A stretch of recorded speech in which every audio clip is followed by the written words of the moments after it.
A paz do Senhor, meus irmãos, estamos aí em mais uma noite de escola bíblica, aqui na nossa Assembleia de Deus Alto Moriá, e eu tenho certeza que hoje nós vamos aprender muito sobre missões, sobre o chamado que a igreja recebeu de Deus para levar a palavra do Senhor àqueles que ainda não conhecem a verdade.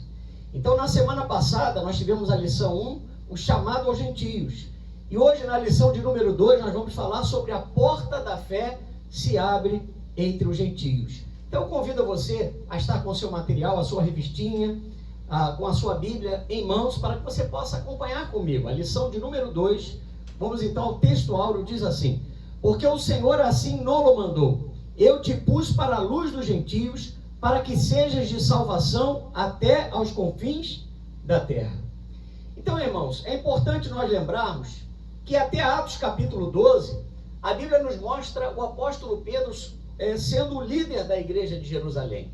Nós vamos ver Pedro tendo um protagonismo muito grande em pregar às multidões, em levar as multidões a Cristo, em evidenciar um testemunho maravilhoso de um homem cheio do Espírito Santo. Mas quando nós vamos, a partir de Atos capítulo 13 até Atos capítulo 28, nós vamos ver a igreja de Antioquia sendo a base das operações missionárias da igreja primitiva. E aí você vai ver Pedro, assumindo uma posição secundária para que então Paulo e Barnabé pudessem então fazer a obra do Senhor.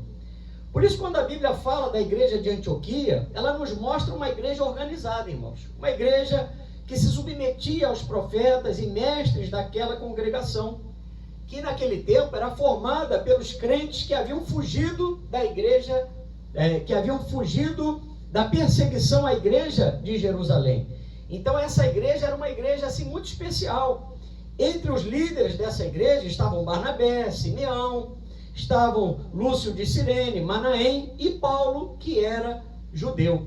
Ou seja, nós estamos falando de uma igreja que nasceu também com uma chamada muito importante, fazendo a transição, do movimento de salvação dos judeus para então o movimento de salvação para os gentios. Então não é à toa que Antioquia, a Bíblia diz lá em Atos 11, 26, que os discípulos foram chamados pela primeira vez de cristãos. Então, irmãos, é muito importante, porque quando nós falamos de missões, de evangelização, de alcançar as vidas que ainda não conhecem ao Senhor, nós não estamos falando de um desejo relacionado ao coração do pastor, da igreja local, à denominação. Nós estamos falando de algo que nasceu no coração de Deus. Porque foi o próprio Espírito Santo, segundo Atos capítulo 13, quem impeliu os líderes da igreja de Antioquia a levantarem a Paulo e a Barnabé como os primeiros missionários da igreja primitiva. Então isso é muito importante, porque tudo tem um começo. A Bíblia, ela nos fala a origem das coisas, nos mostra a maneira que Deus trabalha. E Atos capítulo 13, versículos 2 a 3, a Bíblia diz que, e servindo eles ao Senhor, e jejuando, disse o Espírito Santo: separai-me agora Barnabé e Saulo para a obra que os tenho chamado. Então, jejuando e orando e impondo sobre eles as mãos, os despediram. Então você percebe que o levantar de Paulo e Barnabé como os primeiros missionários, irmãos, foi fruto de uma ação movida pelo Espírito Santo. Então nós, como igreja do Senhor, precisamos lembrar disso. Tudo o que acontece no ambiente da casa do Senhor, tudo que acontece em meio ou no meio da obra de Deus, precisa haver a direção do Espírito Santo. Então tudo isso foi feito com oração, com jejum e com a imposição das mãos. Isso é muito importante. Então, amados, nesse momento não representa somente a mudança de uma estratégia missionária, mas a comprovação de um propósito do Senhor revelado desde o Antigo Testamento. Por quê? Porque a promessa de salvação, ela foi dada a Abraão. De ti, o Senhor disse para Abraão: farei uma grande nação. Em ti, Abraão, serão benditas todas as famílias da terra. Então Israel não poderia monopolizar essa bênção. Eles não poderiam considerar-se somente eles os salvos. Por quê? Porque eles foram o berço. Eles serviram diante de Deus como nascedouro, a manjedoura que o Senhor estabeleceu para revelar o Messias, para revelar Jesus ao mundo. Então foi diante dessa visão, desse entendimento, irmãos, que aconteceria a primeira viagem de Paulo e Barnabé, essa viagem missionária. Em Antioquia da Psídia, Paulo prega na sinagoga, diz a Bíblia, anunciando Jesus como Messias prometido. Está lá em Atos 13, 16 a 41. E nós sabemos que muitos judeus demonstraram interesse na mensagem. Porém, quando observaram a multidão dos gentios se aproximando do Evangelho, surgiu uma forte oposição. Por quê? Porque os judeus, eles eram exclusivistas com relação à salvação. Eles entendiam que somente eles eram o povo de propriedade exclusiva, a nação santa. Sim, eles eram. Eles foram escolhidos por Deus para revelar o Messias. Mas a promessa de salvação que deu origem, não é? Que se estabeleceu sobre a nação de Israel, essa promessa se expandiria para as demais nações. Por isso Jesus, antes de ser assunto aos céus, ele disse o quê? Ide por todo mundo e pregai o evangelho a toda a criatura. Então, o ide de Jesus era algo inerente à natureza da igreja. Não só da igreja que nasceu em Jerusalém, mas especialmente da igreja em Antioquia, irmãos. Por quê? Porque essa era uma igreja que entendia que a salvação, primeiramente, chegou aos judeus, mas ela precisava ser compartilhada com os gentios. Então, irmãos, Paulo e Barnabé fazem uma declaração histórica, lá em Atos capítulo 13, versículo 46. Então Paulo e Barnabé, falando ousadamente, disseram: cumpria que a vós outros, em primeiro lugar, fosse pregada a palavra de Deus. Mas posto que a rejeitais e a vós mesmos vos julgais indignos da vida eterna, eis aí que nos volvemos para os gentios. Então olha que coisa interessante. Paulo está deixando claro aqui que ele não está abandonando Israel, nem criando uma nova religião. Ele simplesmente está dizendo para os judeus que estavam fazendo uma oposição muito forte lá em Atos capítulo 13, ele estava dizendo que por causa da rejeição dos judeus ao evangelho, o propósito de salvação dado por Deus para os gentios não foi anulado, muito pelo contrário. Abriu-se o tempo, abriu-se a oportunidade de salvação aos gentios. Então o que está acontecendo agora em Atos 13, irmãos, é a confirmação de algo que o Senhor havia falado em Atos capítulo 1, versículo 8, quando o próprio Jesus disse: olha, mas recebereis poder ao descer sobre vós o Espírito Santo e sereis minhas testemunhas, tanto em Jerusalém como em toda a Judéia e Samaria e até aos confins da terra. Irmãos, existe uma condicionante à volta de Jesus. O evangelho do reino, ele precisa ser pregado e anunciado a todas as nações. Por isso a evangelização dos gentios não foi uma ideia de Paulo, mas representava um plano do Senhor desde antes a fundação do mundo. Por quê? Porque a linguagem do evangelho, o propósito do evangelho é universal. Irmãos, a salvação está disponível a todo aquele que crê. Não importa em que estado esteja o ser humano. Não importa o estado de degradação que esta pessoa possa vir a estar fisicamente, corporalmente, emocionalmente, espiritualmente, porque a palavra de Deus veio através do evangelho de Jesus para resgatar e salvar aquele que estava perdido.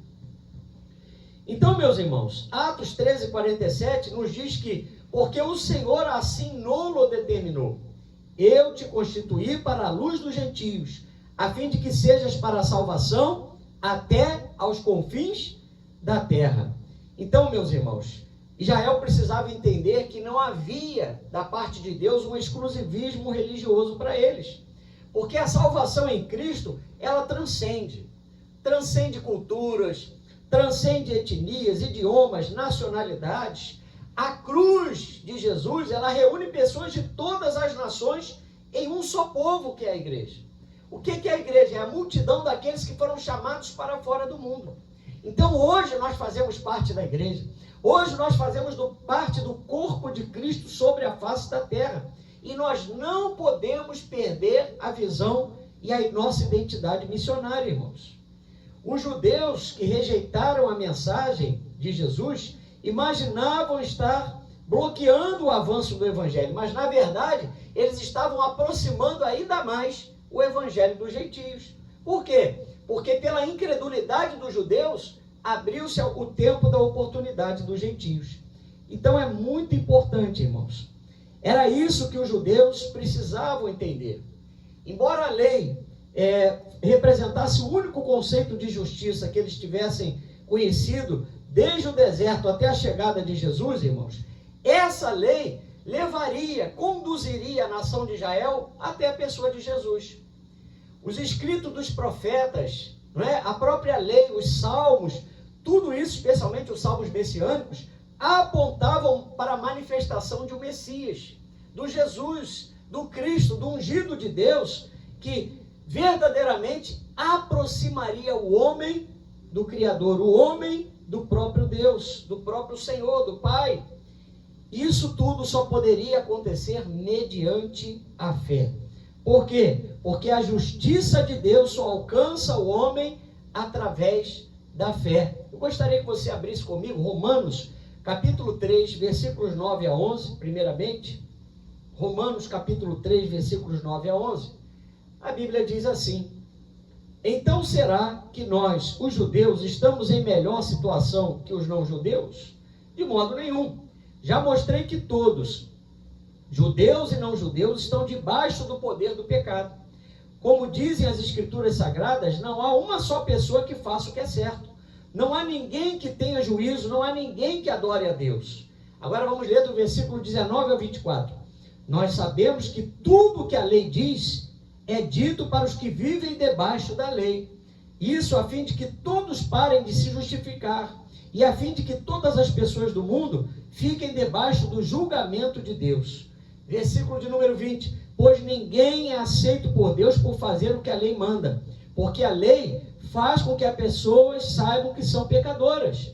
Mas agora Deus já mostrou que o meio pelo qual ele aceita as pessoas não tem nada a ver com a lei. A lei de Moisés e os profetas dão testemunho do seguinte, versículo 22.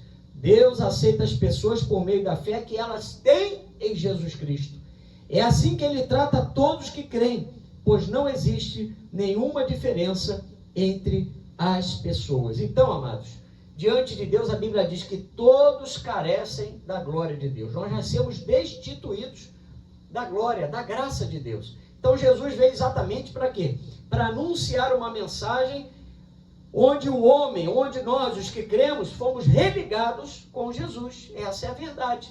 Então, vamos à nossa verdade prática, por sinal. Acompanha comigo aí na revistinha, Verdade Prática. O propósito de Deus é que o Evangelho alcance a todas as nações, revelando o seu eterno desejo de salvar a todos. Então, meus irmãos, nós precisamos levar, como Paulo e Barnabé, a igreja continua com o seu chamado missionário de alcançar os confins da terra. Nós precisamos entender nessa noite que os confins da terra, para você, para mim, na nossa realidade local, pode ser a nossa rua, pode ser o nosso trabalho, a nossa escola, a nossa faculdade. Enfim, começa onde nós estamos, por onde nós passamos, por onde nós frequentamos. Então o ID começa exatamente na nossa realidade diária, na nossa realidade local. Tá bom? Então vamos à leitura bíblica em classe. Atos capítulo 13, versículos 44 a 52. Diz assim, versículo 44. Está na revistinha. E no sábado seguinte, ajuntou-se quase toda a cidade a ouvir a palavra de Deus. Então os judeus, vendo a multidão, encheram-se de inveja e, blasfemando, contradiziam o que Paulo dizia. Mas Paulo e Barnabé, usando de ousadia, disseram: era mister que a vós se vos pregasse primeiro a palavra de Deus. Mas visto que a rejeitais e vos não julgais dignos da vida eterna, eis que nos voltamos para os gentios. Porque o Senhor assim nolo mandou: eu te pus para a luz dos gentios, para que sejas de salvação até aos confins da terra. Versículo 48.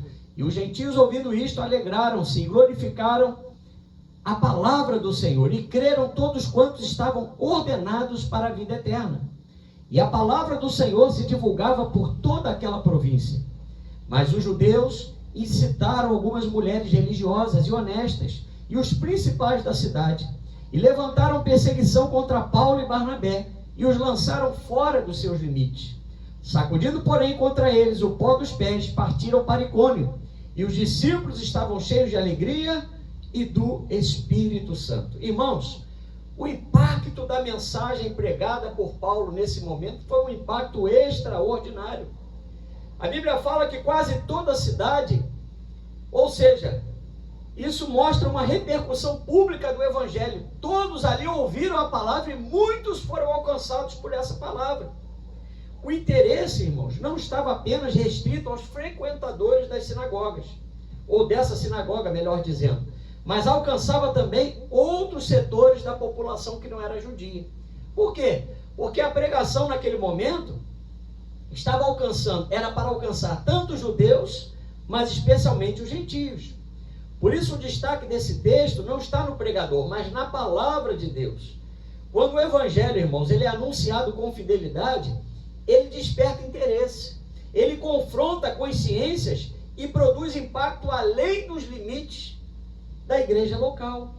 Mas nós sabemos que a oposição, irmãos, ela aparece para tentar o quê? Frear o avanço da mensagem do evangelho. É normal. E olha, é até um indicativo positivo. Porque quando nós estamos pregando a verdade, quando nós estamos fazendo aquilo que Deus manda, nós sabemos que automaticamente a oposição das trevas, ela se levanta para tentar frear o crescimento da igreja. Muitos líderes religiosos nesse momento não conseguiram aceitar que os gentios recebessem a mesma graça oferecida para Israel. Por quê? Porque eles consideravam os gentios, irmãos, os judeus consideravam os gentios como cães, como pessoas que eram indignas à salvação. E isso é muito sério, porque às vezes, muitos, ao longo do tempo, muitos cristãos, muitas pessoas que fizeram parte da igreja de Jesus, elas se tornaram exclusivistas quanto à salvação. Não quiseram compartilhar da salvação, não compartilharam o amor de Deus, não pregaram Jesus. E esse é um erro que nós não podemos cair nele, irmãos.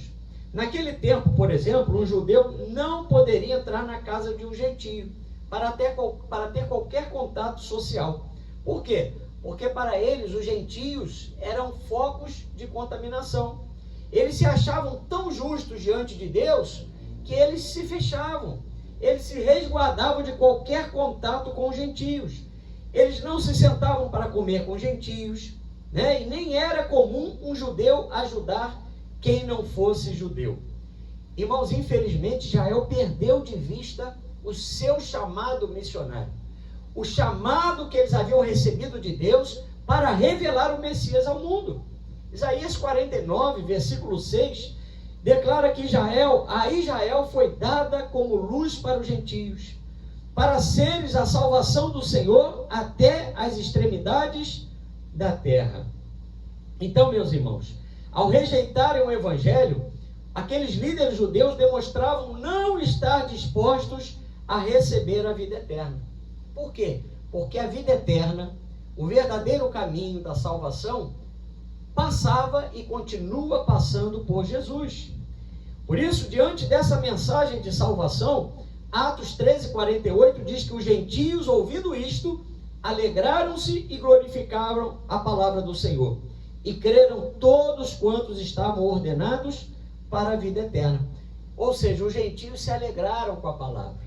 Irmãos, é tão maravilhoso quando nós pregamos, E embora muitas vezes a nossa mensagem não consiga, no primeiro momento, alcançar os religiosos, mas certamente ela alcança o coração daqueles que já estão sendo trabalhados para a salvação do Senhor. E a Bíblia diz exatamente isso, que a palavra então se divulgava por toda aquela província. Porque enquanto os religiosos procuravam trazer obstáculos à palavra, por outro lado, Deus continuava ampliando o alcance dessa mensagem, irmãos. Por quê? Porque no momento em que há perseguição, pode ter certeza que é o momento em que mais a igreja vai crescer. Atos 13:50, olha, diz que os judeus incitaram algumas mulheres religiosas e honestas e os principais da cidade e levantaram perseguição contra Paulo e Barnabé e os lançaram fora dos seus limites. Olha só, irmãos, agora a oposição à mensagem do evangelho assume um caráter político e social. Esses líderes judeus utilizaram a sua influência sobre as pessoas para expulsar Paulo e Barnabé daquela região, para tentar interromper a missão daqueles homens. Irmãos, eles não estavam entendendo que eles estavam lutando contra Deus. E quem somos nós? Quem é o homem? O que é o homem para lutar contra Deus? Mas nada disso interrompeu a missão verdadeira de Paulo e Barnabé.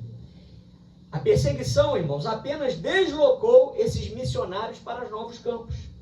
E em muitos momentos da história da igreja, a expansão da igreja, do evangelho, só aconteceu quando houve a perseguição. Foi assim também com a igreja de Jerusalém. Quando o Espírito Santo desceu sobre aquele cenáculo lá em Jerusalém, todos foram cheios do Espírito Santo, e na sequência, Pedro vai nas ruas de Jerusalém, prega aquele poderoso sermão e muitas pessoas se convertem ao Senhor. Dali em diante, a Bíblia diz em Atos 5:12-16, que muitos sinais e prodígios foram feitos entre o povo pelas mãos dos apóstolos. Crescia mais e mais a multidão de crentes, tanto homens como mulheres, agregados ao Senhor. Irmãos, era cura, eram libertações, eram salvações. Mas tudo isso, como nós sabemos, foi despertando o quê? A perseguição contra a igreja de Jesus, culminando até mesmo com a prisão, com a morte, melhor dizendo, do diácono Estevão, irmãos, um jovem cheio do Espírito Santo, um jovem que emanava, que fluía dele a unção de Deus. E a Bíblia diz então, lá em Atos capítulo 8, que Saulo consentiu com a morte de Estevão. Saulo, um fariseu, que era um perseguidor terrível da igreja, né, dos cristãos, antes da sua conversão, Saulo representava um grande risco para a igreja primitiva e para os apóstolos. Porque como ele havia sido educado nos princípios rígidos do farisaísmo, né, do judaísmo, a Bíblia diz que ele consentia com a prisão, ele perseguia e até mesmo consentiu com a morte de muitos crentes primitivos, que aconteciam então também com o consentimento das autoridades judaicas, como o sumo sacerdote, os mestres da lei e o partido dos fariseus, a qual Paulo fazia parte. Então, meus irmãos, a perseguição ela sempre existiu. O que vai mudar ao longo do tempo, no cenário da igreja, não é? Na história da igreja ao longo do tempo, foram os níveis de perseguição, os diferentes contextos de perseguição.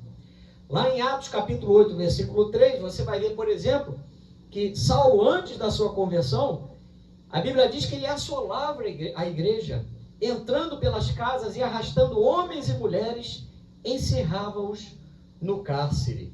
Se você ver Atos capítulo 9, versículos 1-2, a Bíblia diz: Saulo, respirando ainda ameaças e morte contra os discípulos do Senhor, dirigiu-se ao sumo sacerdote e lhe pediu cartas para as sinagogas de Damasco, a fim de que, caso achasse alguns que eram do caminho, assim homens como mulheres, os levasse preso para Jerusalém. Então você percebe, irmãos, que graças a Deus, esse homem chamado Saulo, a qual perseguiu tanto a igreja, o próprio Jesus precisou aparecer para ele a caminho de Damasco. E aí você vê então lá mais à frente, lá em Atos capítulo 13, esse que um dia foi perseguidor, ele agora então passa a ser alvo da perseguição, agora como Paulo, tendo como companheiro das suas viagens missionárias nesse momento, Barnabé. Então por isso que, para fechar esse ponto, nós podemos dizer que Atos capítulo 13, voltando a Atos 13, após a resistência dos judeus e da perseguição contra Paulo e Barnabé, Atos 13, 51, diz que, sacudindo, porém, contra eles o pó dos pés, partiram para Icônio. Irmãos, esse gesto de sacudir contra eles o pó dos pés, realizados por Paulo e Barnabé, declara que a responsabilidade pela rejeição da mensagem do Evangelho não estava recaindo sobre Paulo e Barnabé. Aquele momento então que eles estavam sacudindo o pó dos pés, apontava para o seguinte, olha, como se eles estivessem lavando as mãos, como se eles estivessem dizendo, olha, nós cumprimos a nossa parte. Vocês não quiseram ouvir o Evangelho, vocês se fecharam, então o sangue de vocês não vai ser cobrado das nossas vidas. E aí então eles se dirigem para Icônio sem permitir que a oposição paralise ou paralisasse a obra de Deus. É assim que temos que fazer, irmãos, né? O Kleber Lucas já diz, olha, se uma porta se fecha aqui, outras portas se abrem ali. Olha, saiu até fininho, hein? Oh, Jesus! Então, irmãos, é assim que acontece. Quando uma porta se fecha, outras portas se abrem para nós pregarmos o Evangelho. É o Senhor, na verdade, controlando as coisas, impulsionando a igreja para chegar em locais que ela ainda não havia chegado. Amém? Então vamos aí ao primeiro, a introdução, diz assim a nossa revistinha. A primeira viagem missionária do apóstolo Paulo está registrada em Atos 13 e 14. Logo após serem separados pelo Espírito Santo, Paulo e Barnabé, guiados pela direção divina, iniciaram a obra que o Senhor lhes confiara. A jornada durou cerca de 2 anos, entre 46 e 48 depois de Cristo. Nesse período, acompanhados por João Marcos, partiram de Antioquia da Síria, seguiram para Chipre, terra natal de Barnabé, e avançaram pela Ásia Menor, anunciando o Evangelho em Antioquia da Psídia, Icônio, Listra e Derbe. Toda a missão tinha um alvo claro, alcançar os gentios e revelar que o plano de Deus abraça todas as nações sob a luz de Cristo. Esse é o assunto que veremos nesta lição. Irmãos, isso é muito importante, porque Deus não faz acepções, né? Tem um hino antigo que diz também, Deus chama todos os povos, todas as nações, todos os homens, todas as mulheres e todos os jovens, ao arrependimento, ao plano da salvação. Venham todos, porque não há acepção. Então, irmãos, isso é o Evangelho. É o Senhor representado através do seu Filho que veio a este mundo para buscar e salvar aqueles que estavam perdidos. E é isso que nós vamos ver agora a partir do primeiro ponto, a missão em Chipre, a primeira porta aberta entre os gentios. Vamos à nossa revistinha.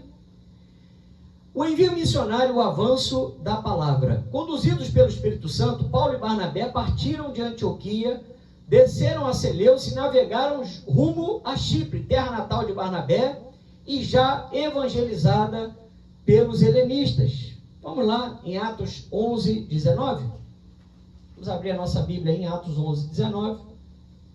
Importante nós acompanharmos para nós podermos entender, né? Que nós estamos aí viajando, participando com Paulo e Barnabé dessa primeira viagem missionária. Atos 11, 19 diz, então os que foram dispersos por causa da tribulação que sobreveio a Estevão, se espalharam até a Fenícia, Chipre e Antioquia, não anunciando a ninguém a palavra, senão somente aos judeus. Então, irmãos, ao longo de aproximadamente 2 anos, passando por Chipre, pelas cidades da Ásia Menor, Paulo e Barnabé testemunharam conversões extraordinárias.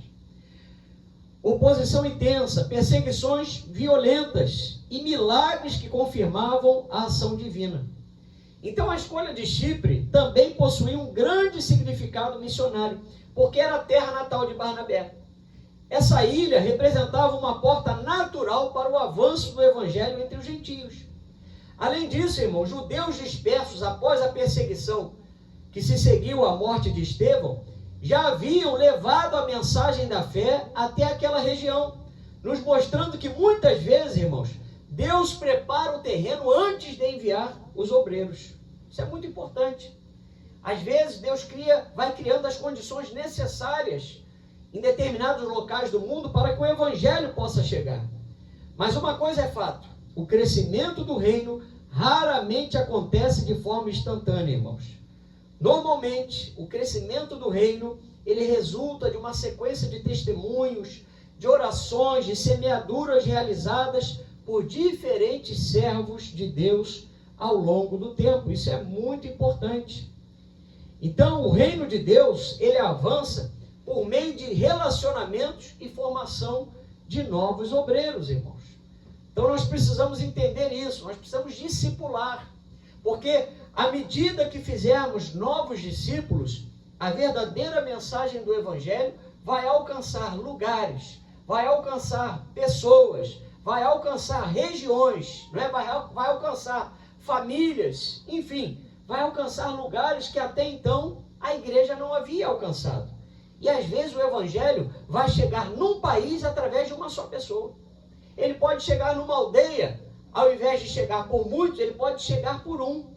Então, nós precisamos atentar para isso, a importância do discipulado cristão.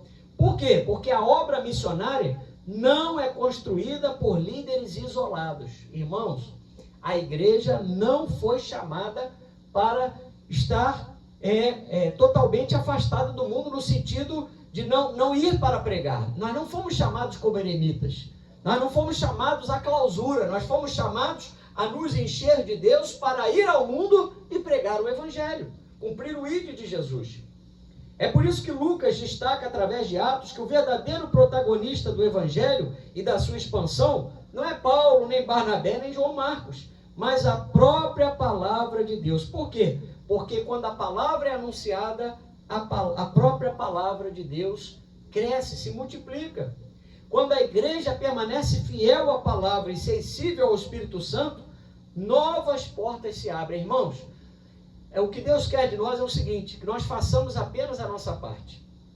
Nós não temos que nos preocupar com mais nada a não ser com a preservação da palavra, com a santidade a Deus, com a pureza do culto ao Senhor. Por quê? Porque se nós cuidarmos disso e evangelizarmos e realizarmos a nossa parte como missões urbanas, não é? Enfim, um dia nós alcançaremos, quem sabe, missões internacionais, mas primeiramente fazendo o trabalhar de Deus aonde nós estamos. Eu pergunto a você nessa noite, você tem pregado Jesus? Você tem anunciado Jesus, irmãos?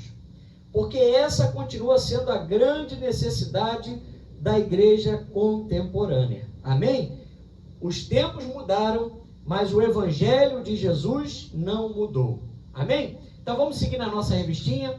Aportando em Salamina, anunciaram o Evangelho nas sinagogas, cumprindo o princípio missionário revelado por Paulo, primeiro do judeu e também do grego.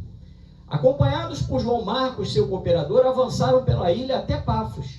Assim a missão se expandia, demonstrando que proclamar a palavra exige fidelidade, reverência e obediência sensível à direção do Espírito Santo. Amém? Então nós vamos agora ao ponto 2. É muito importante nós prestarmos bastante atenção, porque essa aula, irmãos, vai acender o nosso coração cada vez mais para anunciarmos a palavra. Ponto 2. O confronto com as trevas e a vitória do Evangelho. Em Pafos, os missionários enfrentaram Bar-Jesus, também chamado Elimas, um mágico e falso profeta. Ele resistia à pregação, tentando impedir que o procônsul Sérgio Paulo, homem prudente, ouvisse a palavra de Deus.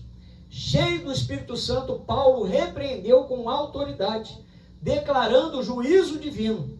A cegueira que o atingiu confirmou o poder do Evangelho e levou Sérgio Paulo a crer, maravilhado com a doutrina do Senhor. Onde a luz resplandece, as trevas recuam. Você pode dar um glória a Deus aí da sua casa?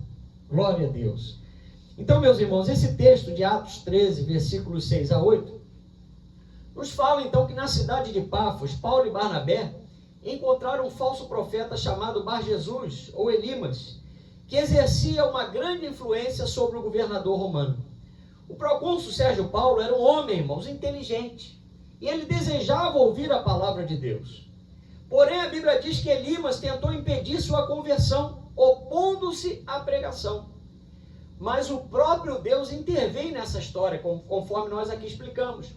Bar-Jesus, ou Elimas, o mágico, apontava no original para alguém envolvido com práticas ocultistas, práticas de adivinhação e conhecimentos esotéricos.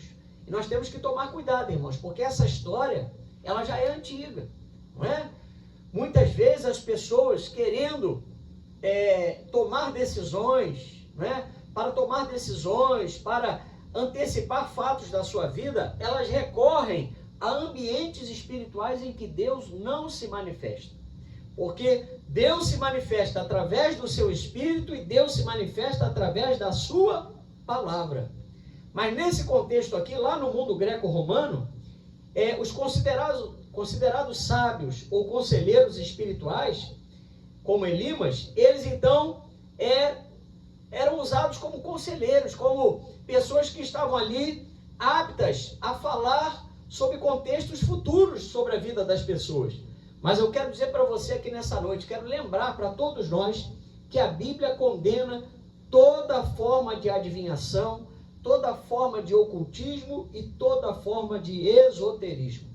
Se você for comigo na sua Bíblia, lá em Deuteronômio 18, versículos 9 a 12, Deus foi muito claro, irmãos, quando disse para o seu povo, para que quando eles entrassem na terra que eles receberiam, eles não copiassem, não tomassem parte das práticas condenadas que aconteciam em Canaã. Diz assim, olha, Deuteronômio 18, 9 a 12.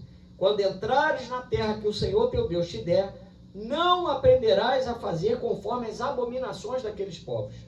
Não se achará entre ti quem faça passar pelo fogo o seu filho ou a sua filha, nem adivinhador, nem prognosticador, nem agoureiro, nem feiticeiro, nem encantador, nem necromante, ou seja, quem consulta os mortos, nem mágico, nem quem consulte os mortos, pois todo aquele que faz tal coisa é abominação ao Senhor, e por estas abominações o Senhor teu Deus os lança de diante de ti.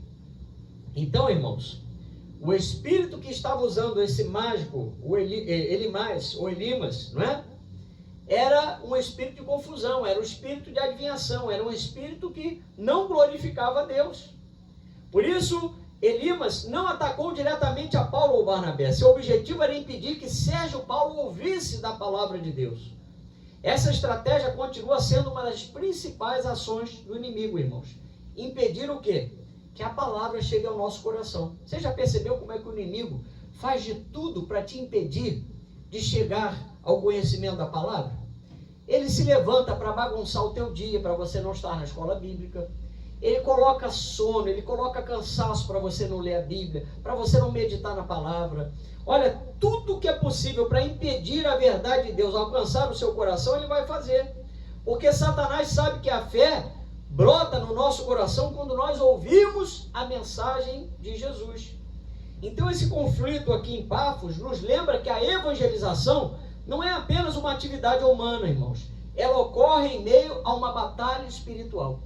Por isso, quando nós pregamos a palavra, quando nós saímos ao campo para anunciar Jesus, seja visitando no hospital, seja fazendo valentes de Davi, não é? Que é levar o evangelho às pessoas em situação de rua, nós precisamos o quê? Saber que nós estamos fazendo uma obra espiritual. Nós temos como oposição o próprio Satanás, irmãos. Lucas faz questão de destacar que Paulo estava cheio do Espírito Santo quando confrontou Elimas, lá em Atos 13, versículo 9, diz assim, então saindo, Atos 13, versículo 9, todavia Saulo, também chamado Paulo, cheio do Espírito Santo, fixando neles os olhos, disse, ó filho do diabo, cheio de todo engano, de toda malícia, inimigo de toda injustiça, não cessarás de perverter os retos do caminho do Senhor? Irmão, você percebe aqui que Paulo estava cheio da autoridade do Espírito Santo. Ele estava questionando a ação espiritual na vida de Elimas. Então, amados, isso é muito sério. Assim como Saulo havia sido temporariamente ele tenha ficado cego no caminho para Damasco, para reconhecer a sua condição espiritual, a Bíblia também nos mostra que Elimas experimenta uma cegueira que expõe a sua oposição ao propósito divino. Irmãos, o resultado desse momento aqui foi tremendo, foi extraordinário. A Bíblia diz que Sérgio Paulo, descrito por Lucas como homem inteligente e prudente, ele crê ao testemunhar o que aconteceu e ao contemplar a doutrina do Senhor. Está lá no versículo, vamos ler do 11 a 12. Pois agora eis aí está sobre ti a mão do Senhor e ficarás cego, não vendo o sol por algum tempo. No mesmo instante, caiu sobre ele, ou seja, sobre Elimas, névoa e escuridade, e andando à roda procurava quem o guiasse pela mão. Agora o versículo 12. Então o procônsul, vendo o que sucedera, creu maravilhado com a doutrina do Senhor. Meus amados, o confronto em Pafos demonstra que a missão da igreja continua sendo a mesma: proclamar a verdade de Deus com ousadia. Nós precisamos proclamar o evangelho com ousadia e nos preparar espiritualmente para quê? Resistir à oposição do inimigo. Amém? Então vamos aí, continuando na nossa revistinha. Cheio do Espírito Santo, Paulo repreendeu com autoridade, declarando o juízo divino. A cegueira que o atingiu confirmou o poder do evangelho e levou Sérgio Paulo a crer, maravilhado com a doutrina do Senhor. Onde a luz resplandece, as trevas recuam. Glória a Deus por isso. Vamos então ao ponto 3, confiando no poder transformador do evangelho. Vamos lá? Então diz assim a palavra, a nossa revistinha. O encontro em Pafos revela que o evangelho rompe barreiras sociais e espirituais. Paulo, cheio do Espírito Santo, confronta Elimas e testemunha a conversão de Sérgio Paulo, mostrando que a palavra transforma mente, coração e vida. Irmãos, Romanos 12:2, abra sua Bíblia aí por gentileza. Romanos capítulo 12, versículo de número 2. Diz assim a palavra do Senhor. Irmão Carlinhos, especialmente aí, água de Moriá, essa não pode faltar, é a melhor. Glória a Deus, está geladinha. Romanos 12:2, diz assim a palavra do Senhor: e não vos conformeis com este século, mas transformai-vos pela renovação da vossa mente, para que experimenteis qual seja a boa, agradável e perfeita vontade de Deus. Então, irmãos, a conversão de Sérgio Paulo nos ensina que a transformação promovida pelo evangelho começa na mente, alcança o nosso coração e ela produz o quê? Mudanças de vida. A Bíblia nos mostra que esse homem ficou admirado com a doutrina do Senhor. Não é por quê? Porque o evangelho ele transforma. O evangelho não convence como os homens convencem. Não, o evangelho, quem tem a obra de convencer o homem através da palavra do evangelho é o Espírito Santo. A Bíblia diz que ele veio para convencer o homem do pecado, da justiça e do juízo. Então a salvação ela gera evidências concretas, irmãos. O evangelho não apenas modifica crenças, ele transforma valores, prioridades, relacionamentos e comportamentos. E esse é o marco. Antes de Jesus nós éramos uma determinada pessoa. Tínhamos determinadas obras, fazíamos determinadas coisas, mas após a nossa conversão, com o entendimento da palavra de Deus na nossa mente, no nosso coração, nós passamos o quê? A ser guiados pelo Espírito. E o Espírito de Deus nos guia a toda a verdade. Ele nos guia a palavra. O Espírito vai nos mostrando aquilo que nós precisamos abandonar, irmãos. A Bíblia fala que nós não podemos ser cúmplices das obras das trevas, das obras infrutíferas das trevas. Não podemos mais ser dominados pelos desejos da carne, pelas obras da carne. Irmãos, quantas pessoas verdadeiramente estão na casa do Senhor, mas ainda não nasceram de novo. Não conseguiram verdadeiramente se dobrar ao Senhor a ponto de receber essa palavra e nascerem da água do Espírito. Então, todos aqueles que ouvem a palavra, irmãos, precisam tomar uma decisão a favor da palavra. Pafos nos lembra que o poder não está na nossa capacidade de convencer, mas na eficácia da palavra através do Espírito Santo. É o Espírito Santo quem convence. Eu não posso fazer nada, nem a pastora Fernanda, nem o pastor Luiz, ninguém, nenhum pastor, nenhum homem, nenhuma mulher, por mais ungido, por mais bênção e abençoado que essa pessoa possa ser, essa mulher possa ser, esse homem, nós não podemos fazer nada se o Senhor não nos usar, porque nós somos apenas instrumentos, né, a qual o Senhor usa para transmitir a sua palavra. Então a igreja deve continuar orando, a igreja deve continuar evangelizando e testemunhando com perseverança. Amém? Então vamos seguir aí, continuando aí no ponto 3, finalzinho. O Evangelho ilumina o entendimento, renova o interior e produz frutos visíveis. Que também confiemos nesse poder, orando por quem resiste e anunciando com fé. A jornada agora avança para Antioquia da Psídia, onde a missão alcançará novas proporções. Irmãos, e mais do que nunca, nós precisamos amar as pessoas. Não se preocupe com a aparência externa do ser humano que vai estar diante de você. Ele pode estar todo pintado, ele pode ter colocado no corpo dele muitas coisas, ou retirado muitas coisas, mas por trás daquilo que você vê está um ser humano.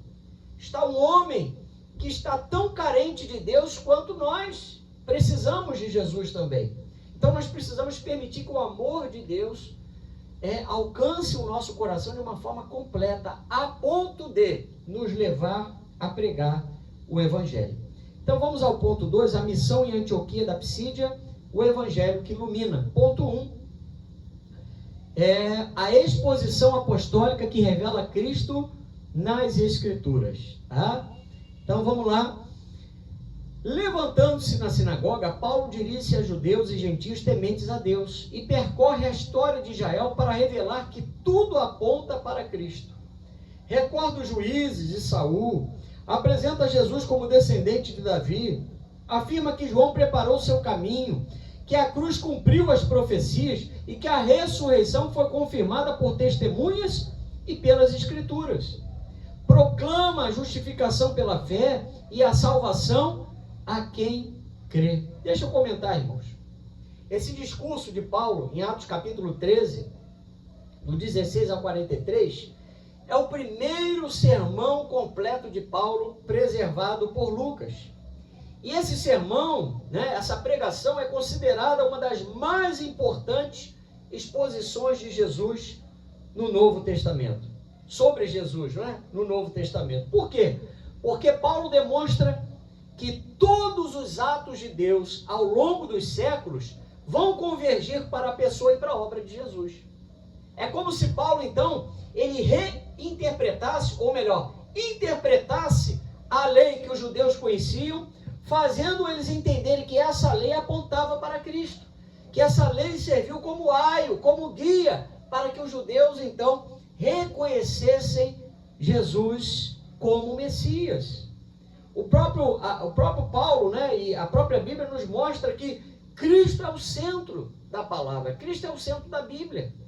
As promessas, os acontecimentos, os líderes e as instituições do Antigo Testamento, como as festas, o próprio tabernáculo, o sacerdócio, tudo aponta para Jesus. Irmãos, Jesus é o centro da Bíblia. Todas as coisas convergem para Cristo. Tudo foi feito por meio dele e para ele são todas as coisas.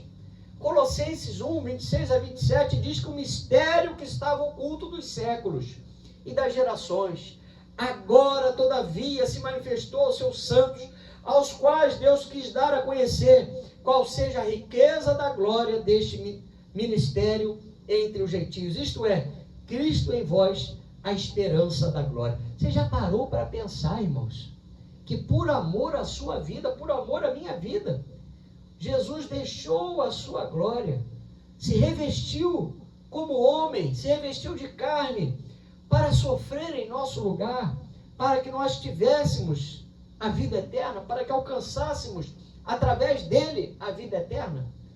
Irmãos, que amor é esse? No novo pacto de Deus com o homem, Jesus é o cabeça da igreja e todas as bênçãos de Deus para nós passam por Jesus. Não tem jeito, é por isso que o Evangelho não coloca diante de nós mediadores. A Bíblia vai dizer que entre nós e Deus está somente Jesus, Cristo Jesus, o único mediador entre Deus e os homens, Cristo Jesus, homem. Efésios 1,3 diz: bendito Deus e Pai de nosso Senhor e Salvador Jesus Cristo, que nos tem abençoado com toda a sorte de bênção espiritual nas regiões celestiais em Cristo. Então, a posição que a igreja está é em Cristo. É em Cristo que nós temos acesso à herança de Deus para nós.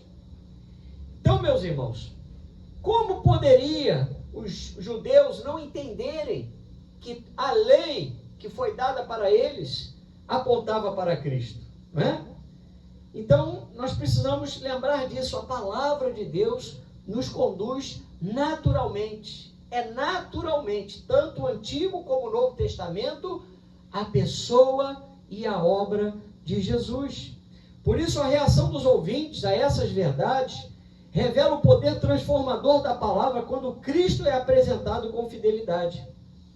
Aqueles judeus que possuíam séculos de tradição religiosa mostraram resistência, enquanto as pessoas consideradas de fora, ou seja, os gentios, aqueles que não tinham parte na aliança de Deus com Israel, justamente essas receberam a mensagem de Deus com entusiasmo, com alegria, irmãos, demonstrando que verdadeiramente o tempo da salvação dos judeus, dos gentios, melhor dizendo, estava aberta essa oportunidade. Meus irmãos, nós estamos no tempo da graça. O tempo da graça não é tempo para nós como igreja condenarmos. A nossa mensagem precisa ser de salvação. Quando a pessoa se converte, aí sim, na casa do Senhor, nós vamos doutrinar essas vidas na palavra. Vamos mostrar o que Deus quer, o que Deus não quer. Mas a mensagem para o mundo é a mensagem de salvação. E isso é que a igreja não pode confundir. Nós recebemos de Deus o ministério da reconciliação e não o ministério da condenação. Onde Cristo é anunciado como centro das Escrituras, irmãos, vidas são iluminadas, consciências são despertadas e corações são atraídos para Deus. Amém? Então vamos seguir aqui, continuando aí o ponto 1, a exposição apostólica que revela Cristo nas Escrituras. Lá, continuando aí, depois do 1 Coríntios 15, 1 a 23, e Salmo 2, 7 e o Salmo 16, 10, seguindo. Proclama a justificação pela fé e a salvação a quem crê. Seu discurso termina com um apelo solene para que os ouvintes não repitam o erro dos que rejeitaram o Messias. A repercussão é imediata. Enquanto muitos judeus se retiram, os gentios rogam que Paulo retorne ao sábado seguinte. E assim quase toda a cidade se reúne para ouvir a palavra, revelando uma abertura extraordinária ao Evangelho. Olha, os judeus não quiseram, mas os gentios quiseram. Revelando o quê? Uma abertura maravilhosa para o Evangelho. Então vamos aí ao ponto 2, a rejeição dos judeus e a tristeza de Paulo diante da incredulidade, tá? Vamos lá. Fiel ao princípio de alcançar primeiro o judeu e depois o gentio, Paulo inicia sua pregação nas sinagogas. Contudo, em Antioquia da Psídia, a inveja e a resistência dos judeus revelam a dor do apóstolo a ver seu povo rejeitar o Evangelho. Meus irmãos, abra sua Bíblia em João capítulo 1. Não estava aqui no script, mas nós vamos ler João capítulo 1. Você vai ver o próprio Jesus, né, falando acerca da rejeição à sua pessoa. João capítulo 1, olha aí, versículos... Vamos ler do versículo 10 em diante. O verbo estava no mundo, o mundo foi feito por intermédio dele, mas o mundo não o conheceu. Veio para o que era seu e os seus não o receberam. Ou seja, Jesus veio para a sua casa. Esse seu no original é a sua casa. Jesus veio para o seu povo, mas eles não receberam. Mas o versículo 12, glória a Deus por esse versículo. Mas a todos quantos o receberam, deu-lhes o poder de serem feitos filhos de Deus, a saber, aos que creem no seu nome, os quais não nasceram do sangue, nem da vontade da carne, nem da vontade do homem, mas de Deus. Então, irmãos, o homem precisa nascer de Deus. Aleluia! Vamos seguir. Diante dessa recusa, Paulo e Barnabé declaram: era mista em que a vós se pregasse primeiro a palavra de Deus, mas visto que a rejeitais, eis que nos voltamos para os gentios. Assim, dentro do propósito soberano de Deus, o Evangelho alcança as nações. Meus irmãos, isso é muito importante. A expansão da palavra em Antioquia da Psídia nos mostra que Deus continua abrindo portas onde muitos enxergam apenas obstáculos. Meus irmãos, pensa comigo. Se a obra de Deus se nós estamos servindo ao Senhor, se a igreja de Jesus espalhada pela terra está servindo ao Senhor, quando eu falo isso, as igrejas sérias, aquelas que pregam a palavra, o verdadeiro evangelho, a sã doutrina, se essas igrejas estão fazendo o seu trabalho com seriedade, com unção, com graça, né, na dependência de Deus, nós temos que crer que todos os obstáculos que vão se levantar contra essa obra é com a permissão de Deus para um propósito. Então, a igreja será sempre um método de Deus para alcançar o mundo. Não esqueça disso. A televisão é importante como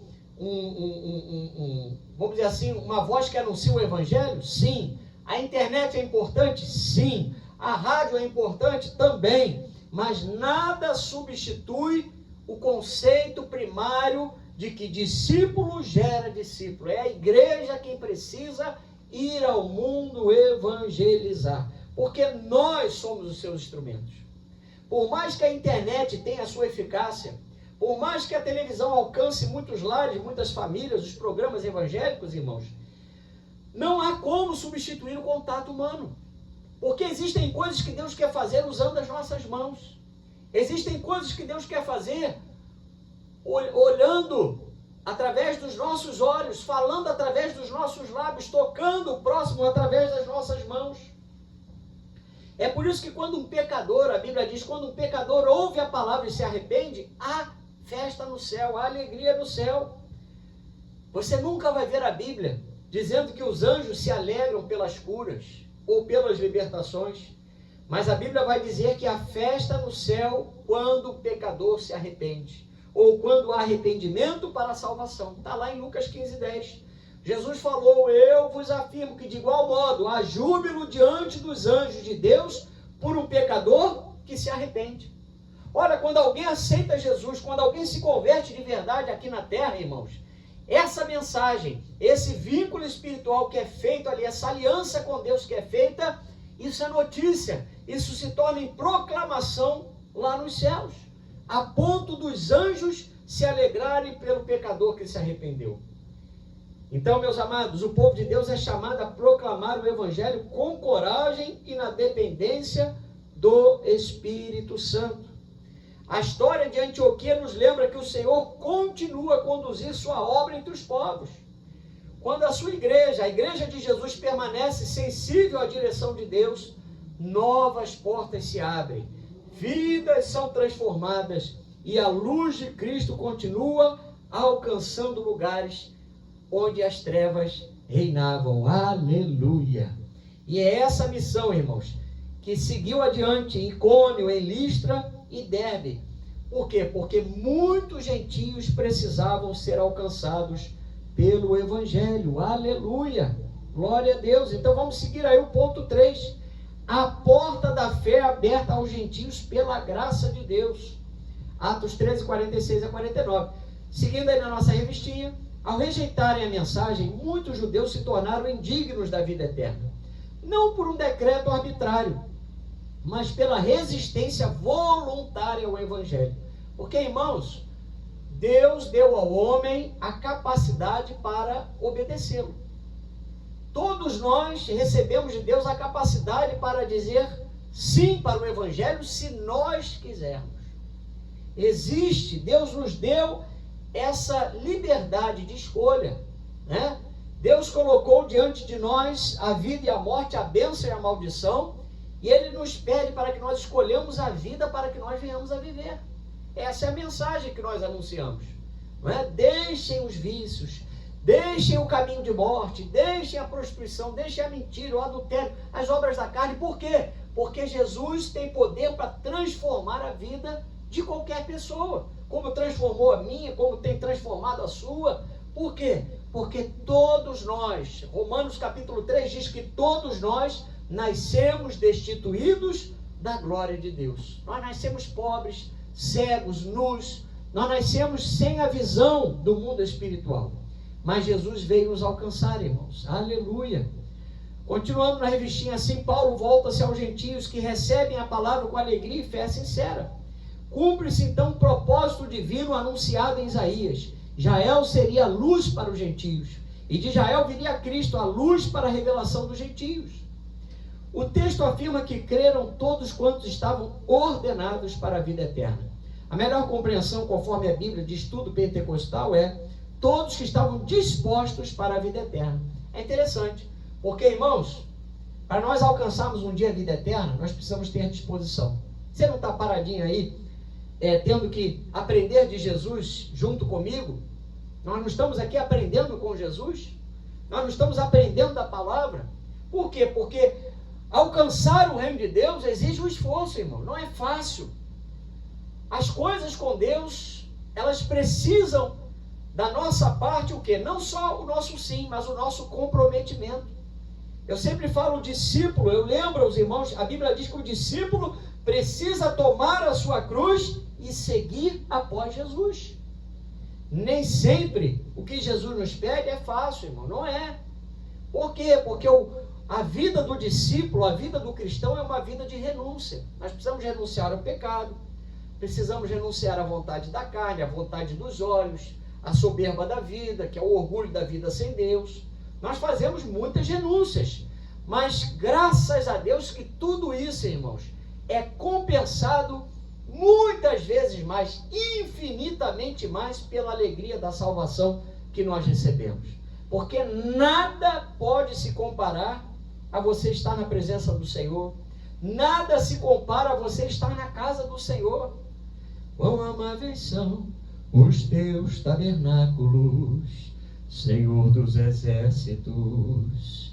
A minha alma suspira e desfalece pelos teus átrios. Oh, meus irmãos, é aqui que o pardal encontra casa, e a andorinha ninhos para si, e nós encontramos os teus altares, Senhor, Deus meu e Rei meu. Aleluia. Você pode dar glória a Deus aí do outro lado? Aleluia. O texto afirma que creram todos quantos estavam ordenados para a vida eterna. Então, todos que tinham disposição para essa vida eterna, irmãos. Ou seja, todos que responderam positivamente ao chamado do Espírito. Porque a salvação é oferecida a todos. A Bíblia diz que o desejo de Deus é que todos sejam salvos e cheguem ao pleno conhecimento da verdade. Deus não se alegra com a morte do perverso.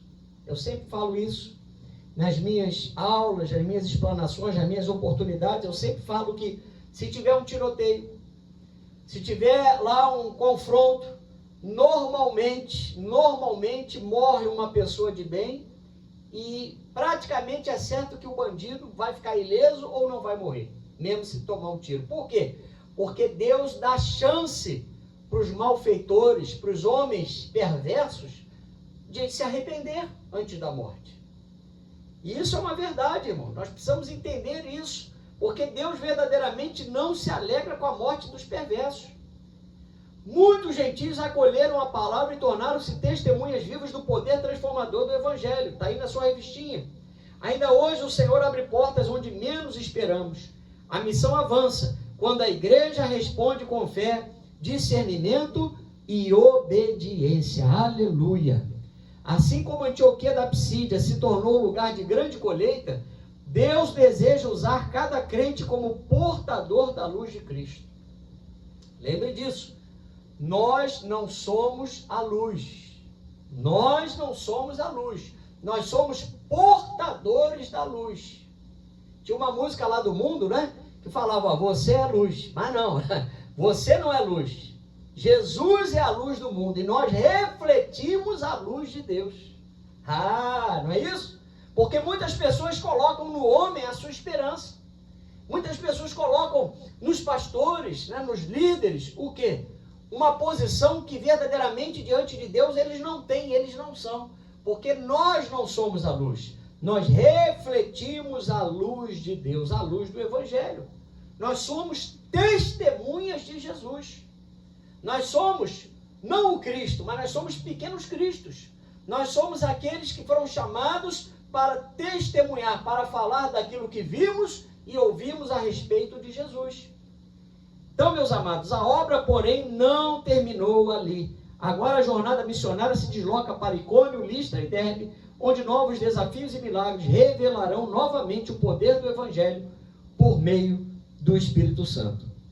Então nós vamos entrar agora no ponto 3. Olha aí, hein? Acompanha comigo. Você está ligado aí? Digite amém, digite glória a Deus, glorifica o Senhor aí da sua casa.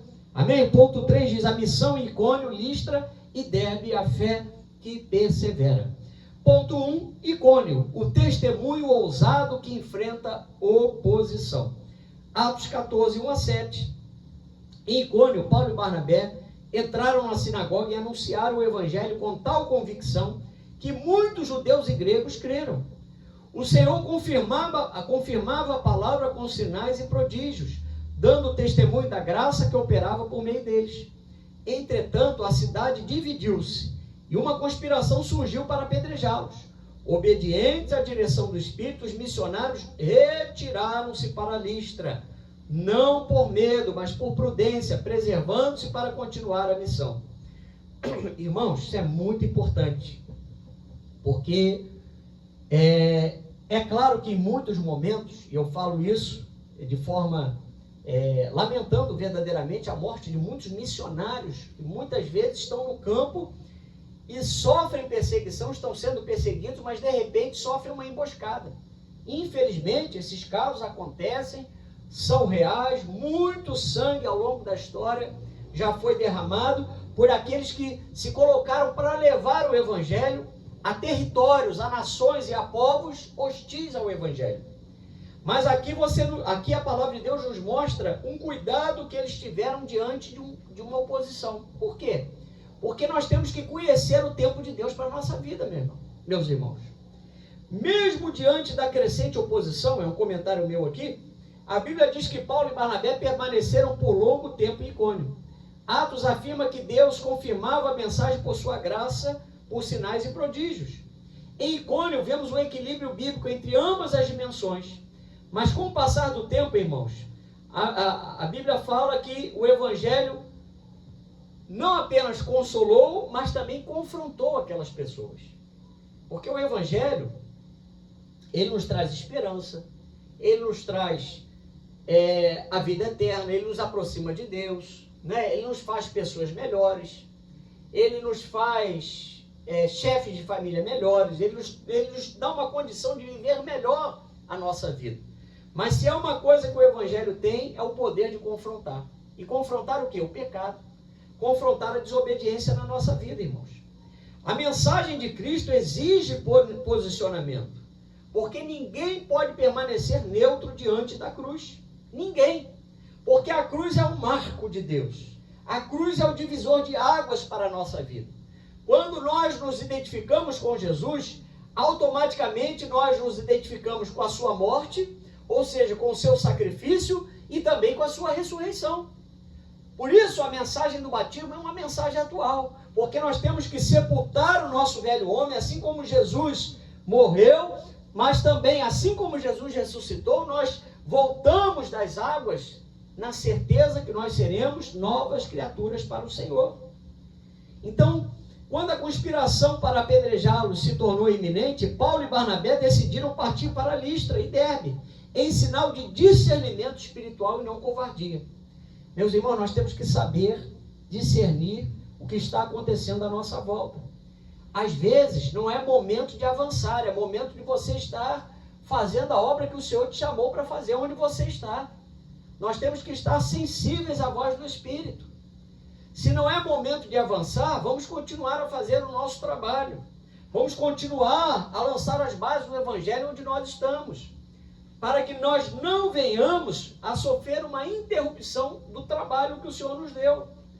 O próprio Jesus, irmãos, havia instruído aos seus discípulos a fugirem para outra cidade quando perseguidos. Olha só, vamos lá em Mateus 10. Irmãos, às vezes recuar, nem sempre recuar é sinal de covardia não, tá? A igreja, ela precisa conhecer a voz do seu Senhor, ela precisa saber, né, até mesmo os seus limites de atuação. Quantas igrejas já abriram portas, já abriram filiais e não tomaram esse posicionamento em Deus? E essas portas um dia se fecharam. Então, para que a igreja, o trabalho possa crescer, nós precisamos fazer tudo na direção de Deus. especialmente no que tange a questão da perseguição. As perseguições, quando elas vêm para tentar frear o trabalho, a expansão do trabalho. Então, se Deus está sinalizando que não é tempo de ir, nós precisamos ficar, a equipe missionária, no caso eles, Paulo e Barnabé, precisaram entender que não era tempo de permanecer naquele lugar, mas expandir. Lá foi o contrário. Eles não poderiam permanecer, eles tiveram que ir. Mas tem momentos, agora na atualidade, no tempo do trabalho das igrejas atuais, que o Senhor às vezes nos impede de ir, mas Ele quer que nós o quê? Arregacemos mais as mangas aonde nós estamos.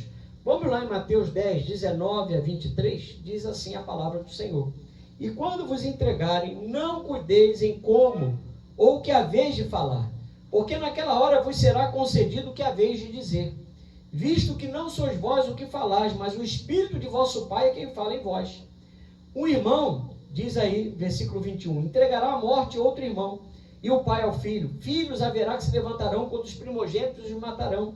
Sereis odiados de todos por causa do meu nome, aquele, porém, que perseverar até o fim, esse será salvo. Quando, porém, vos perseguirem numa cidade, fugi para outra, porque em verdade vos digo que não acabareis de percorrer as cidades de Israel, até que venha o Filho do Homem. Então, irmãos, essa experiência aqui em Icônio nos mostra que a oposição nunca deve ser interpretada automaticamente como sinal de fracasso ministerial, mas sim um reflexo de que o Evangelho está produzindo um impacto real, não é? É lei de ação e reação. Quando a igreja ela se estabelece num determinado local, irmãos, não é? E ela começa a desenvolver o seu trabalho evangelístico, o seu trabalho rotineiro de evangelização, de missões, é natural o quê? Levantarem as oposições, porque é lei de ação e reação, é causa e efeito. Os perseguidores podiam expulsar os mensageiros, mas não poderiam impedir a propagação daquela mensagem. Por quê? Porque a semente já havia sido lançada. Não esqueça, irmãos, pessoas se vão, né? Quantas pessoas você já caminhou com Jesus ao lado delas e que já se foram? Talvez aquela pessoa que pregou para você já nem exista mais, já esteja na glória com Deus. Mas a boa semente que ela semeou na tua vida está frutificando até hoje. E assim é o trabalho missionário. Muitas vezes os missionários precisam deixar aquele local, como aconteceu aqui em Icônio, para poder ir para as outras regiões por causa das oposições. Mas as sementes permanecem, as sementes permaneceram. Amém? Então vamos ao ponto 2, Listra, milagres, confusão religiosa e sofrimento por Cristo. Atos 14, 8 a 20. Eu vou fazer um breakzinho para tomar uma água rapidinho. Ô, glória! Está fresquinha essa água ainda. Vamos lá. Diz assim, em Listra, está na revistinha, Paulo cura um homem aleijado de nascimento, o que leva a multidão confundida a tentar adorá-los como deuses. Paulo e Barnabé rejeitam a idolatria e anunciam o Deus vivo, o Criador de todas as coisas. Porém, judeus vindos de Antioquia e Icônio incitam o povo contra eles, e Paulo é apedrejado e deixado como morto. Mas o Senhor o restaura e ele se levanta, retornando à cidade para reafirmar seu compromisso com o Evangelho. A fé bíblica não foge da dor, permanece firme, porque está ancorada no Deus vivo. Deixa eu comentar, irmãos. Ao chegar à cidade de Listra, enquanto Paulo pregava, ele percebeu que havia um homem aleijado de nascença, e que esse homem possuía uma fé para ser curado em nome de Jesus. E realmente o milagre aconteceu, porque a palavra de Deus, ela produz fé. Fé para a salvação, fé para milagres, ela vai prosperar sempre, diz a Bíblia, segundo aquilo ela foi designada. Mas a Bíblia diz que a multidão em Listra, influenciada pela cultura greco-romana e pelas tradições religiosas, interpretaram esse milagre desse coxo à luz de seus próprios mitos. Convencidos de que os deuses haviam descido à terra em forma humana, chamaram Barnabé de Zeus e Paulo de Hermes. Olha só, irmãos, a confusão religiosa, né? Como que o homem, ele foi, vamos dizer assim, ele recebeu situações do inimigo a tal ponto que ele é capaz de considerar pessoas iguais a ele, de carne e osso, como deuses. E ao invés de reconhecerem o Deus vivo de Paulo e Barnabé, naquela situação, eles quiseram idolatrar a vida deles. Isso nos ensina que os milagres por si só não produzem fé salvadora. Por quê, irmãos? Porque a Bíblia diz que Satanás, quando ele quer enganar, ele tem o poder de se transformar em anjo de luz. Então, as curas, os sinais, nem sempre vão demonstrar que é o Espírito Santo de Deus quem está operando naquele lugar. Por quê? Porque quando a obra é de Deus, essa situação, o milagre, o sinal que você viu ou que aconteceu em determinado lugar, precisa estar amparado, precisa estar apoiado na palavra. Então, assim que perceberam que Paulo e Barnabé rejeitaram qualquer forma de veneração pessoal, lá em Atos 14, né, a Bíblia diz que aquela multidão que desejava adorar a eles, logo foi manipulada para se tornar seus adversários. E é assim que acontece, irmãos. Porque o diabo é o pai da confusão. Veja, queria levantar aquelas pessoas para adorar a Paulo e a Barnabé, considerado como deuses. Veja bem, não satisfeitos, né, depois que Paulo explica que eles eram homens como os demais, o que acontece? Há um mover para trazer uma grande confusão, para haver uma perseguição. A multidão, irmãos, que não está fundamentada na verdade, pode passar da admiração ao ódio em questão de horas. Isso é muito importante. A gente não pode, nós como igreja do Senhor, não podemos nos enganar com questão de sinais, prodígios e, entre aspas, maravilhas que estão sendo operadas aí fora. Por quê? Porque a Bíblia diz que naquele dia muitos vão dizer: Senhor, em teu nome operamos sinais, maravilhas, prodígios, falamos em línguas, profetizamos em teu nome. E o próprio Senhor vai dizer para eles: olha, apartai-vos de mim, porque eu não vos conheço. Ou seja, irmãos, nem toda obra que está sendo feita, nem tudo aquilo que está sendo falado vai glorificar o nome de Jesus. A missão cristã nunca foi um caminho de conforto, mas de fidelidade. O Senhor, Ele não chamou somente a fidelidade, mas Ele também nos chama, o chamado do discipulado é um chamado de renúncia e de sofrimento. Porque assim como Jesus sofreu para fazer a vontade do Pai, nós também sofreríamos, irmãos. Neste mundo, disse Jesus, passaríamos por aflições, mas é necessário o bom ânimo. Então, cercado pelos discípulos, Paulo levanta-se e retorna à cidade da qual acabara de ser expulso violentamente. Lucas não fornece detalhes sobre a sua recuperação, mas destaca algo ainda mais importante: a sua determinação inabalável em continuar a servir a Cristo. Porque é assim que acontece, irmãos.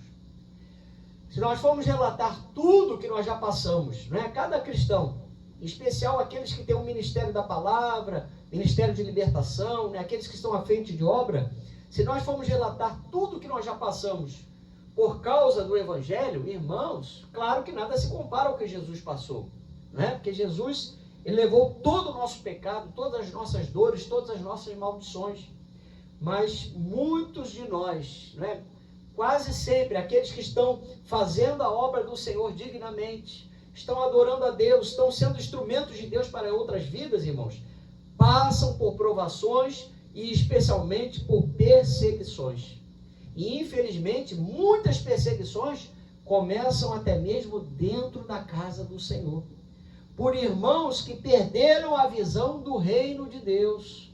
Porque, irmãos, se um irmão desponta no meio da congregação, porque está pregando para glorificar ao Senhor, está louvando para glorificar ao Senhor, está dando uma aula maravilhosa para o Senhor, para a glória do nome do Senhor, isso é motivo de alegria para nós, porque é o reino de Deus quem vai ganhar, irmãos. Esse era o entendimento de Paulo, essa era a visão de Paulo, porque a visão de reino nos impede de ser o quê? Mesquinhos com relação à obra de Deus. Quando o irmão, como eu falei agora há pouco, dei um exemplo, quando o irmão desponta em qualquer área da igreja, nós temos que nos alegrar, nós temos que glorificar o nome de Jesus, porque a fé daquele irmão está produzindo frutos. A fé bíblica, irmãos, não ignora a dor nem nega o sofrimento. Ela encontra forças para prosseguir porque está firmada em Deus e não nas circunstâncias. Mais tarde, se você for lá em Atos 14, 22, Atos 14, 22, a Bíblia fala algo interessante, né? Paulo fala em Atos 14, 22, fortalecendo a alma dos discípulos e exortando-os a permanecer firmes na fé e mostrando que através de muitas tribulações nos importa entrar no reino de Deus. Então veja bem, irmãos, Paulo foi apedrejado. Será que você já foi apedrejado por causa do reino de Deus? Irmãos, uma vez só, né?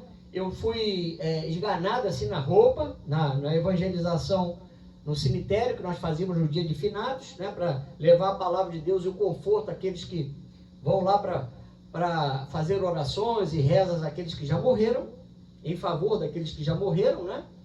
E uma vez ali eu estava na porta, distribuindo folhetos da palavra do Senhor, e uma senhora veio com muita ira, sabe? Verdadeiramente assim alterada, e me puxou assim pela gola assim da blusa e não me levantou não, mas apertou com muita força e falou poucas e boas, irmãos.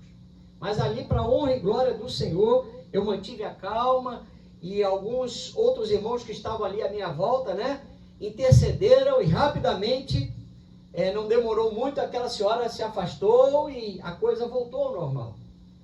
Mas será que algum de nós foi apedrejado, como Paulo foi? Será que nós chegamos a ficar a ponto de ser dado como morto? Irmãos, eu preguei há pouco tempo aqui lá em Hebreus capítulo 12, que nós ainda não estamos sofrendo por amor a Cristo a ponto de derramar sangue. Mas muito sangue foi derramado e ainda é derramado para que a palavra de Deus possa alcançar o mundo, possa alcançar as pessoas.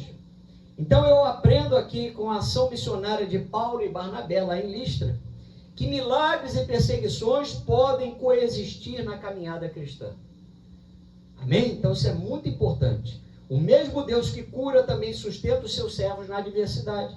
E a mesma graça que opera nos momentos de vitória é suficiente para manter o crente firme quando o caminho passa pelo sofrimento. Sabe por quê? A graça do Senhor nos basta. Você pode botar a mão no seu coração e dizer comigo?